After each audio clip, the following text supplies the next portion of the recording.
స్వస్థపరుస్తాడంట, మేలు చేస్తాడంట, దీవిస్తాడంట అంట అంట అంటాయిలేంటి తంట. నా విమోచకుడు సజీవుడని నేను ఎరుగుదును. ఈ ఒక్క వచనం జోగం ప్రాణం చేస్తుంది చూడండి. యోబు గ్రంథం 19వ అధ్యాయం, యోబు 19:25 వచనం అండి. అయితే నా విమోచకుడు సజీవుడనియు, తరువాత ఆయన భూమి మీద నిలిచిననియు నేను ఎరుగుదను. ఆయన సిలువను గురించిన వాక్యం వినలేదు, యేసు ప్రభు పునరుద్ధానం గురించి వినలేదు. కానీ విశ్వాసంతో నా కొరకు ప్రభు ఈ లోకానికి వచ్చి సిలువలో మరణిస్తాడు, విమోచిస్తాడు, రక్షకుడని నేను ఎరుగుదను. ఆయన తిరిగి భూమి మీద నిలబడతాడని, నేను సజీవుడని నేను ఎరుగుదను. తిరిగి భూమి మీదకి రెండో రాకడ వస్తాడని నేను ఎరుగుదనని యోబు ఆ రోజే విశ్వాసం ఉంచాడండి. పౌలు కూడా అన్నాడు, నేను ఆయనకు అప్పగించింది ఆ రోజు వరకు కాపాడునని నేను ఎరుగుదును. It's a personal experience. నీ ప్రభు గొప్పతనాన్ని, యెహోవా ఉత్తముడని రుచి చూచి తెలుసుకోండి. నా జీవితంలో నేను నమ్మిన ప్రభు ఎంత గొప్పవాడో నేను అనుభవిస్తున్నాను కాబట్టి నేను బల్లగుద్ది చెప్పగలను. నమ్మకమైన దేవుడు, మాట తప్పని వాడు, విడువని ఎడబాయని వాడు, ప్రేమించేవాడు, సహించేవాడు, ఓర్చుకునేవాడు, క్షమించేవాడు. ఇంతకంటే మించిన దేవుడు లేడు. ఈ దేవుడిని నీ దేవుడిగా చేసుకో, నీ ప్రభువుగా చేసుకో, నీ సొంత రక్షకుడిగా చేసుకో. ఆయన్ని పట్టుకో. అన్ని సమస్యలు, అన్ని విషయాల్లోనూ నీకు విడుదల దొరుకుతుంది. ప్రభువును మనం కలిగి ఉన్నప్పుడు మనం అన్నీ కలిగి ఉంటాం. ప్రభువు లేకుంటే ఎన్నున్నా సొన్నే. ప్రభుతో ఉంటే ప్రతిదానికి విలువ ఉంది. ఒక చిన్న సున్నా విలువ ఎంత? 10 సున్నాలు విలువ ఎంత? 100 జీరోస్ ఎంత? 100 జీరోస్ 1000 జీరోవే. ఎన్ని జీరోలు వేసినా జీరోవే. ఏంటండి, 1,00,000 జీరోలు వేసినా జీరోవే. 1,00,000 జీరోలు పక్క ఒకటేస్తే ఏంటండి, 1,00,000 జీరోలు పక్కన ఒకటేస్తే ఎక్కడికి పోయింది వాల్యూ? ఆ ఒకటే ప్రభువు, ఆయన ఒక్కడే. ఆయన మనతో ఉంటే నువ్వు చదువులో జీరో, హెల్త్లో జీరో, ఉద్యోగంలో జీరో, సంపాదనలో జీరో. ఇంకెన్న పెట్టుకోండి మీ ఇష్టం. ఎన్ని జీరోలు. నేను ఇది పనికిరాను, దీనికి పనికిరాను, దీనికి పనికిరాను సున్నాలు పెట్టుకోండి మీరే. ఇది ఫెయిల్ అయిపోయా, ఇది ఫెయిల్ అయిపోయా, ఇది ఫెయిల్ అయిపోయా సున్నాలు పెట్టుకొని ఏసయ్యా నువ్వు రా అనంటే ఈ ఫెయిల్యూర్స్ అన్నీ ఏమైపోయినాయి? విలువ వచ్చేసింది. ఫెయిల్యూర్స్ అన్నిటికీ విలువ వచ్చింది ప్రభు నీతో ఉంది. నీ బలహీనతలను బలంగా చేసి వాడుకోగలిగిన వాడు దేవుడు.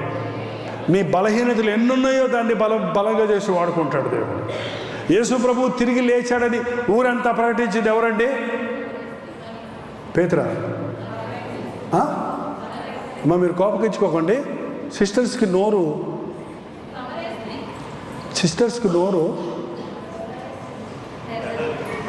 దాగుద్దా అమ్మ మాట? దాగదు కదా. ఎవరికి చెప్పొద్దంటే అది కూడా చెప్పేస్తాడు దేవుడు. ఏ నోటు మగ్ధలేని మరియా ఏంటంటే నేను తిరిగి లేచానని చెప్పు అంటే, నేను ప్రభువుని చూశానని యెరూషలేము వీధుల్లో అరుచుకుంటూ పోయింది. తన వీక్నెస్ని సువార్త ప్రకటించే నాలుగుగా వాడుకున్నాడు.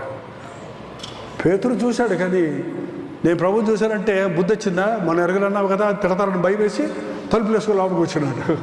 ఏంటంటే నీ ఫెయిల్యూర్స్ని నీ విజయంగా మార్చేవాడు యేసు ప్రభు. నీతో ఉంటే దెర్ ఇస్ నో ఫెయిల్యూర్. అందుకే క్రీస్తును కలిగిన వాడికి ఓటమి లేదు. హల్లెలూయా. ఎందులో ఓడిపోయారో ఇప్పుడు ఒక్కసారి ప్రభుతో చెప్పండి. ప్రభు వాటన్నింటిలో మేము జయించేదాడు చెప్పండి. ఒక్క నిమిషం ప్రార్థన చేసుకుందాం. Closing prayer.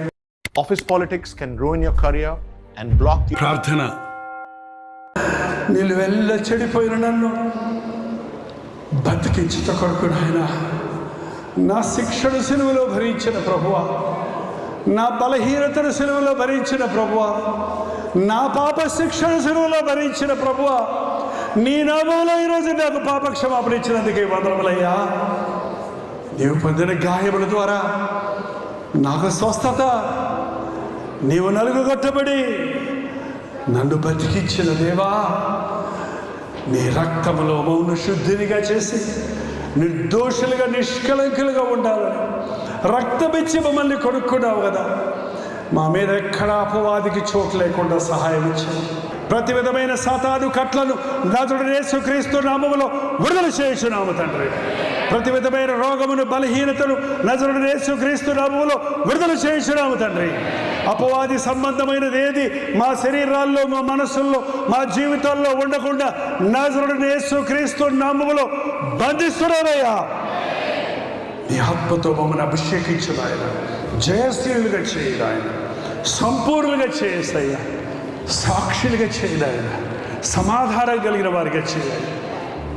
విశ్వాసములు వృద్ధి చెందుటకు సహాయం ఇచ్చింది. ఈ మీటింగ్ అయిపోవచ్చు, మేము వెళ్ళిపోవచ్చు. కానీ మమ్మల్ని విరవడి ఎడబాయిన దేవుడిగా నిన్ను పట్టుకొని వారు ఎక్కడున్నా నీ బిడ్డలు ఏ చర్చిలో ఉన్నా, ఏ డ్యూటీలో ఉన్నా, ఏ ప్లేస్లో ఉన్నా ప్రభువు నాతో ఉన్నాడన్న విశ్వాసంతో నీతో అనుసంబంధం కలిగి బ్రతకడానికి, నీ చిత్తమైతే నీ రాకడ ఆలస్యమైతే మరల మేము కలవడానికి సహాయం ఇచ్చేది యేసు క్రీస్తు నామంలో అడుగుచున్నాను తండ్రి. ఆమేన్. మన తండ్రి అయిన దేవుని యొక్క ప్రేమయు, కుమారుడైన క్రీస్తు యొక్క కృపయు, ఆదరణకర్త అయిన పరిశుద్ధాత్మ యొక్క సహవాసము కూడి వచ్చిన మనందరికీ ఇప్పుడును సదాకాలము తోడై ఉండును గాక. ఆమేన్, ఆమేన్, ఆమేన్.